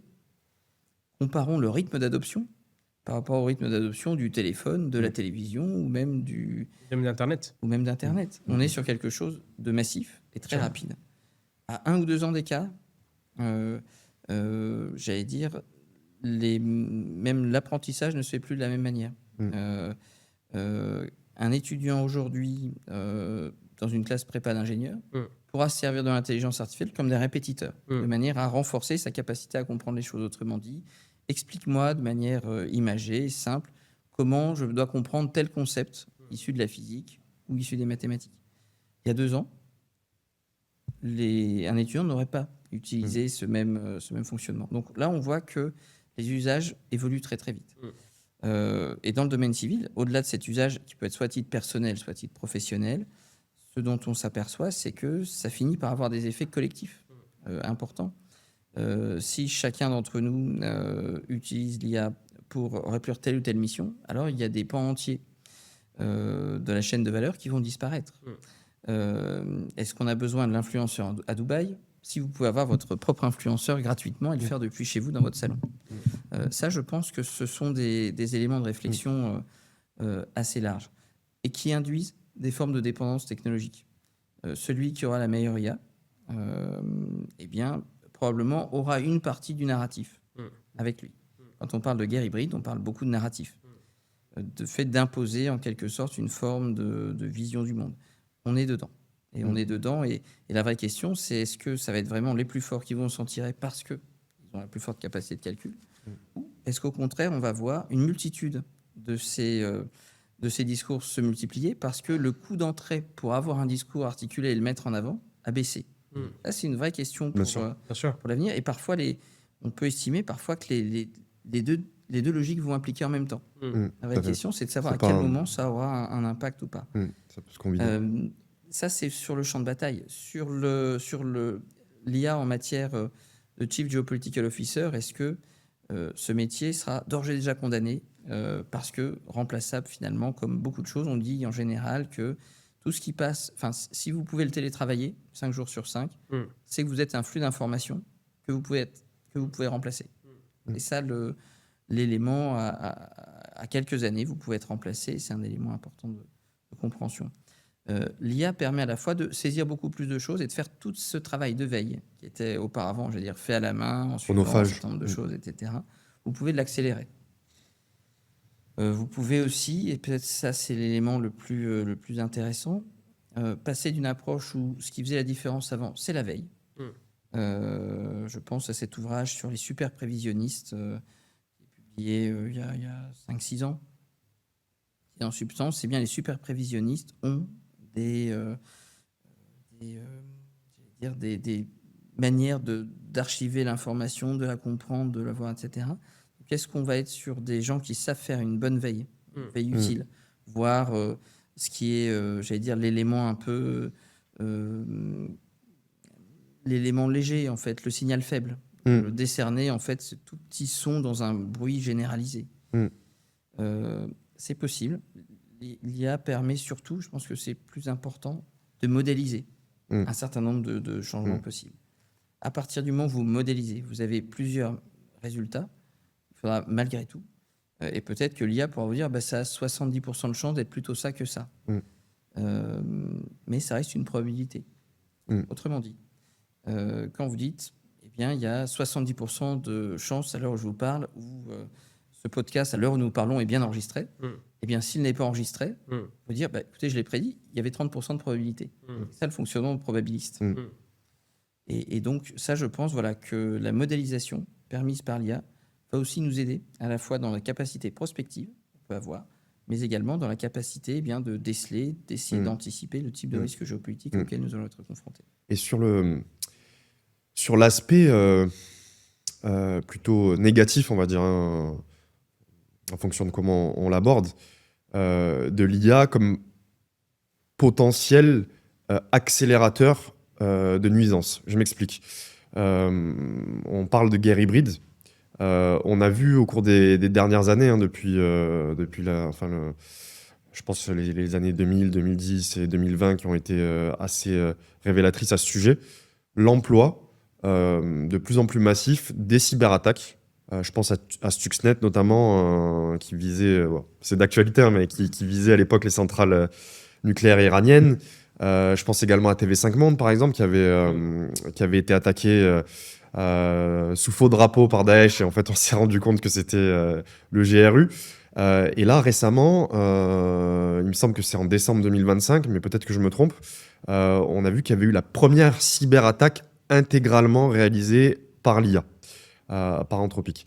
Aujourd'hui, dans un contexte où on a vu qu'il y avait des manipulations parfois aussi d'élections avec Cambridge Analytics, on a vu ce qui s'est passé un petit peu en Roumanie. J'ai l'impression que l'IA a ce potentiel de nuire beaucoup plus fort avec des bots, avec des cyberattaques, et ça risque de menacer complètement l'état de droit, le rapport à la vérité, le rapport à l'objectivité. Qu'est-ce que tu en penses? Comment tu le perçois sur ce volet-là? Pendant la guerre en Ukraine, on s'est aperçu qu'un certain nombre de messages avaient été en quelque sorte améliorés par l'intelligence artificielle. Jusqu'à présent, on avait certaines structures de phrases un peu régulières, canoniques, etc., bien identifiées, qui faisaient dire ça c'est... voilà, on sait d'où ça vient de l'autre côté. Ce n'est déjà tout à fait la même chose pendant la guerre. On voit que il y a différentes couches du cyber. On dit qu'il y a 3 couches. La couche matérielle, la couche intermédiaire, le protocole, etc. Et puis la couche sémantique. Là, c'est véritablement la couche sémantique qui nous intéresse. C'est l'espace de sens. Est-ce que cet espace de sens est aujourd'hui saturé? Si on regarde LinkedIn, on s'aperçoit qu'une bonne partie déjà des textes présents sur LinkedIn sont générés par IA. Et donc, il est évident que dans notre manière de nous informer aujourd'hui, ce référent IA, il va s'imposer. Et peut-être même qu'on dira, écoutez, je n'ai pas confiance dans les journalistes pour telle et telle raison. Et on sait que la confiance dans les journalistes, dans les journalistes est quelque chose j'allais dire, qui a eu plutôt tendance à s'affaiblir ces dernières années. On va dire, je vais me faire mon idée moi-même. Et cette idée en disant, comme ça, je serai neutre. Mais cette médiation, elle se fait quand même par des systèmes qui vont choisir la bonne information pour vous. Et généralement qui vont vous connaître, donc qui vont vous dire un peu l'information que vous avez envie d'entendre. C'est, je pense, le grand manqué ou incompréhension de ce dernier quart de siècle quand on pense à la vague cyber, c'est de dire qu'on pensait au début des années 2000 qu'Internet, on allait avoir tous accès à la même information, donc on avait tous pensé pareil. Et en réalité, c'est l'inverse qui s'est produit. Les bulles ont été multipliées parce qu'il y a une taille critique de la bulle, en quelque sorte, qui a baissé. Donc vous pouvez plus facilement trouver votre bulle. Et donc, il y a un effet de chambre d'écho et de renforcement en fait, des différents éléments. Autrement dit, oui, pour nos systèmes démocratiques, l'IA peut être pertinente si on la met au service de la vérification d'informations, mais il faut toujours se souvenir que au départ, et je pense qu'à l'arrivée aussi, il y a un effort à faire de discernement humain qui est au moins aussi important.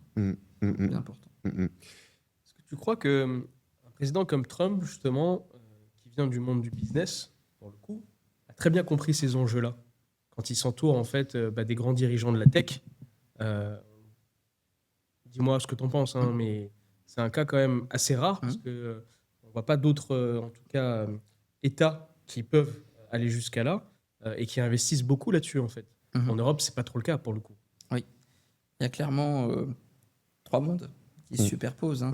Mm. Du côté américain, on peut sentir c'est à la fois la force de marché et la force de ces acteurs de la tech, Mm. à tel point qu'elles peuvent introduire des formes de rapports de force et discussions avec le gouvernement dans vue d'obtention ou non de permis, de droits, de relais ou d'accès privilégié à un certain nombre de marchés. Ça, c'est tout à fait, c'est tout à fait évident. On voit, à contrario, que l'approche européenne dit en substance, on va se placer du point de vue de la défense du citoyen. Et pour cette défense du citoyen, on va essayer de mettre en place un certain nombre de règles de manière à garantir que les IA qui sont là ne soient pas des menaces pour les systèmes démocratiques. Et, C'est la volonté. et j'ai l'impression que c'est là où on joue pas forcément à armes égales. Je sais pas ce que tu en penses. C'est-à-dire que j'ai l'impression que de l'autre côté, on va prendre les puissances auxquelles on pense, à savoir la Russie, la Chine, les États-Unis. Ils assument un petit peu ce volet offensif d'un point de vue technologique. Et j'ai l'impression qu'en Europe, on est toujours sur ce volet défensif.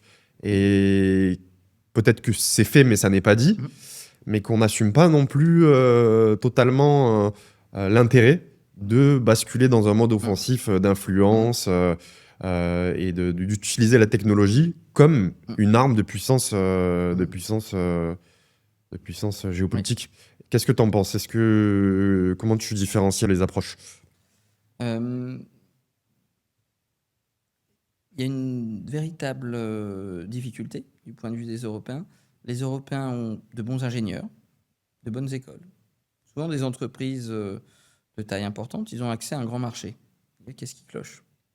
Qu'est-ce qui fait qu'on n'arrive pas, en quelque sorte, à passer à l'échelle? Il y a plusieurs types de blocages.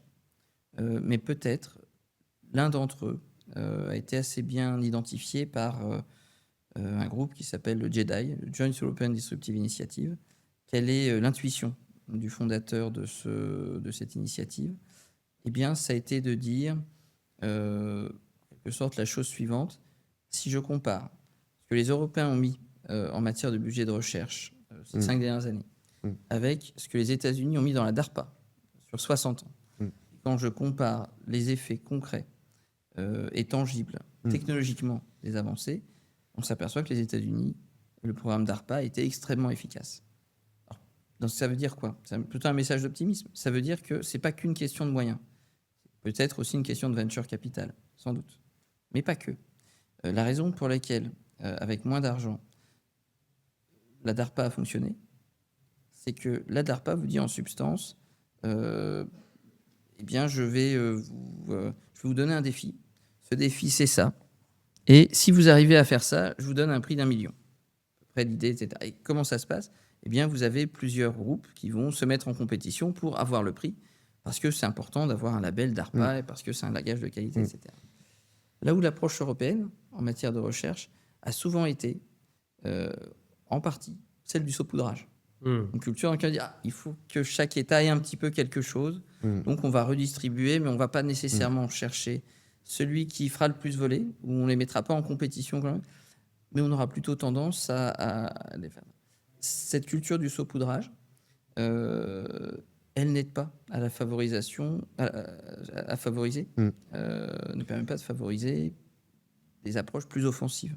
Autrement dit, je pense qu'il ne faut pas réguler sans avoir la base productive qui va avec, tout simplement parce que sinon vous allez importer des préférences qui ne sont pas les vôtres. Et c'est peut déjà être le cas en matière de santé. On pourra demain imposer un certain nombre d'idées, etc. Ce sera le cas sur beaucoup de choses qui nous parlent au quotidien, qui sont notre mode de vie. N'y a-t-il pas aussi un rapport philosophique, je dirais, sur la question? C'est-à-dire que quand on analyse un petit peu la matrice idéologique des personnes que, Richard, tu as citées, je pense à Musk, à Peter Thiel, à Nick Land, et ils participent, j'ai l'impression, d'une nouvelle catégorie philosophico-politique, qu'on appelle les lumières sombres, où la technologie va servir à réorganiser la société sur une nouvelle vision hiérarchique une nouvelle manière de concevoir l'homme en passant beaucoup plus peut-être dans le transhumain ou dans peut-être le post-humain. J'ai l'impression qu'en Europe, nos valeurs humanistes et l'éthique également qu'on a nous brident. Mais dans le bon sens du terme, hein, je suis pas pour. Mais est-ce que c'est pas un aspect également, je dirais, philosophique qui se joue dans l'approche de la technologie? Incontestablement. Il y a les technologies et puis il y a les usages des technologies. Deux choses différentes. Si on se place du côté de la sociologie des usages, clairement, certains développements technologiques correspondent à certains développements de société. Et d'ailleurs, de ce point de vue-là, je pense qu'il n'y a pas j'allais dire, il n'y a pas quelque chose comment dire, il n'y a pas un seul morceau. Quand on pense du rapport au sein du mouvement MAGA, composite. Une partie est très favorable à se dire, eh bien, il faut qu'on rende la démocratie. La démocratie a été confisquée par nos adversaires qui sont méchants. Et nous, on est là pour rendre la démocratie au peuple. Et puis, vous avez au sein de ce même mouvement des personnes plutôt proches des mouvements technologiques, pour le coup, des acteurs de la tech, qui vont vous dire, eh bien, en fait, la démocratie, c'est déjà mort. On n'est pas capable de faire avec. Donc, on va proposer quelque chose d'autre. On va renverser le problème. Pas le remettre en son sein, mais plutôt le renverser. Et là, on voit qu'il y a des ontologies, des approches extrêmement différentes. Donc oui, ces approches existent. Après, quelle est l'acceptation sociale des différents éléments? Le principe de précaution avait été mis en place dans la Constitution européenne et au niveau européen. C'est une approche qui peut se... Quel est le bon équilibre? Et je pense que cet équilibre il doit être dynamique et voir en fonction des situations. Quel est le bon équilibre entre la part de protection face à des risques et des incertitudes et la part d'encouragement d'un certain nombre de risques? Je trouve que c'est un débat politique à quel on ne consacre pas assez d'énergie et pas assez d'attention. Florent, on s'approche un peu de la fin du podcast. Justement, par rapport à tout ce contexte géopolitique qu'on a actuellement, on parlait de guerre hybride, on parlait de concurrence technologique. Le CGO, comment il va se placer là-dedans? Je pense que le CGO est un produit de l'époque. Incontestablement, une époque dans laquelle ce qu'on a souvent considéré comme des formes d'aberration sont en train de devenir quelque chose de beaucoup plus régulier, de beaucoup plus normal. Donc l'essor du CGO paraît de ce point de vue-là assez logique par rapport au contexte. Et ceux qui l'auront compris le plus rapidement, quelle que soit la forme de prise en compte de ce risque géopolitique, de ces incertitudes géopolitiques, plus tôt on le prendra en forme, mieux on sera à même de naviguer à travers ces différentes difficultés. Ça, c'est le premier élément qu'on peut dire. Second élément, sur son rôle, est-ce qu'un Chief Geopolitical Officer, c'est là pour durer ou est-ce que c'est un rôle temporaire? Ça, c'est un élément d'interrogation qu'on peut avoir aujourd'hui. Quand je dis temporaire, je ne pense pas que demain, la question ne sera plus pertinente. Mais il faut penser, par exemple, à ces postes de Chief Email Officer qui ont existé à un moment dans l'histoire de la tech. Aujourd'hui, on ramène ça à la DSI, la Direction des systèmes d'information. On n'a pas un Chief Email Officer en tant que tel. Et on peut penser comme ça que les évolutions professionnelles des organisations vont aller vers des rôles qui sont très importants à un moment pour enclencher un système, ou enclencher une espèce de... Peut-être que pour l'instant, c'est un peu l'ère des pionniers. Ceux qui vont y aller en essayant de mettre en place un certain nombre de choses, de grilles de lecture, de formation en interne, de grilles d'analyse. Et que demain, il y aura peut-être des Chief Geopolitical Officers qui feront de la maintenance. Voilà, pour vérifier que les systèmes sont bien compris. Ou peut-être dans certains groupes, on dira, finalement, on l'a rattaché ailleurs. Mais il est évident que en 2026, il est très audacieux de se dire que ça n'a pas vocation à être et que c'est une mode passagère. Je pense qu'on est beaucoup plus sur du structurel que sur du conjoncturel. Et là-dessus, est-ce que tu penses que ça pourrait être une opportunité aussi sur des cabinets de conseil qui vont peut-être se spécialiser sur le conseil en géopolitique pour adresser les directions d'entreprise pour justement Mm. accompagner cette montée en maturité. Au lieu d'avoir quelqu'un voilà, à temps plein qu'on recrute, en amont, on passe par des sociétés externes qui nous apportent cette expertise. Est-ce que tu penses que ce modèle-là peut avoir une certaine forme de pérennité, mais est-ce que ça peut pas représenter non plus un danger pour l'entreprise qui internalise Mm. pas la compétence? Mm. Comment tu le Exactement. perçois? C'est pour ça que je vois plutôt un centaure arriver. Mm. Le centaure, qu'est-ce que c'est? Eh bien, des groupes, que ce soit des think tanks déjà présents, que ce soit des cabinets de conseil, auront des compétences géopolitiques. Et peut-être qu'ils auront cet avantage de pouvoir mutualiser tout un tas d'approches ou de conséquences qu'on peut tirer des évolutions régionales. Dans le même temps, il manquera toujours à ces cabinets de conseil une partie de ce qui fait la compréhension interne de l'entreprise. C'est la raison pour laquelle on peut imaginer que l'une des fonctions d'un Chief Geopolitical Officer, c'est de jouer ce rôle d'intermédiaire, Mm. de dire je connais les gens de ma boîte, je connais le COMEX, mais je vois un peu ce qui se développe aussi. Et il faut ce traducteur. Mm. Eh bien, quoi de mieux qu'un traducteur finalement que de regarder ce qui se passe entre les deux mondes, Ouais. du monde du conseil et du monde de l'entreprise dans lequel il se trouve. Mm. Et si tu étais dans la position du Chief Geopolitical Officer et que tu étais questionné peut-être par quelqu'un du COMEX qui t'interrogeait sur Florent, quelle est votre vision pour les enjeux de souveraineté pour des entreprises françaises sur une période allez, 2026-2040? Quel scénario, quelles sont les grandes lignes que tu vois émerger sur les scénarios probables en termes de prospective sur tous les sujets dont on a parlé, technologiques, euh, géopolitique, etc. Premier élément de réponse, euh, aujourd'hui on n'est pas capable de dire à quoi ressemblera le monde de 2040. Pour s'en convaincre, en 2012, si on reprend non pas 14 ans après, mais 14 ans avant, est-ce qu'on était véritablement, il faut se remettre un peu dans l'époque, on est au milieu du mandat de l'homme politique le plus populaire de la planète et le président américain, qui est là pour garantir un certain nombre de biens, avec l'idée bien que rien ne remplacera Google, et que finalement Google c'est ad vitam aeternam notre acteur numéro un. On ne sait pas ce que Daesh veut dire. Enfin, on est dans un monde déjà radicalement différent, sans qu'on le perçoive. Si on se dit ça, encore une fois, à garder en tête, il y a ce qu'on sait qu'on sait, il y a ce qu'on sait pas, qu'on sait qu'on ne sait pas, et il y a ce qu'on ne sait pas qu'on ne sait pas. Oui. Quelles seraient les différentes tendances sur lesquelles on pourrait... je pense que la tendance à la fragmentation va plutôt se renforcer. Alors, qu'est-ce que ça veut dire? Ça veut dire tout simplement que la recherche de règles pour tout le monde sera compliquée, plus que par le passé. Et que par conséquent, il faudra avoir des compréhensions des grandes zones qui ne veulent pas dire nécessairement civilisation. C'est pas là-dessus que ça se base prioritairement, mais grandes zones économiques plutôt. Il faut les voir comme quelque chose de... Une fois qu'on a ces éléments-là, peut-être que certaines zones se rapprocheront. Hein, Des espaces géoéconomiques, peut-être, c'est ça? des espaces géoéconomiques qui se compléteront. Peut-être qu'on sera beaucoup plus en lien avec l'Inde qu'on l'est aujourd'hui.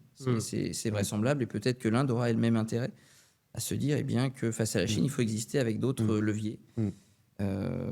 Ça peut être un élément, je pense, important. Ça veut dire que ceux qui seront aux manettes probablement en 2040 auront déjà vécu quasiment une génération avec cette idée eh bien, que le monde est plus fragmenté.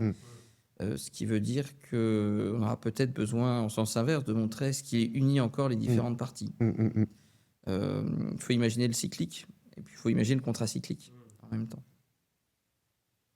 On pourrait aussi faire dans les séries d'hypothèses, je pense qu'une fois qu'on a ça, et pour une entreprise, et sur les questions de souveraineté, voir un peu en tendance, je pense que le plus important est d'avoir un espèce de tableau de bord dans lequel on se dit, voilà là où c'est critique aujourd'hui, voilà où ça pourrait être, etc. Et garder un peu cet élément de tableau de bord, ce suivi de long terme.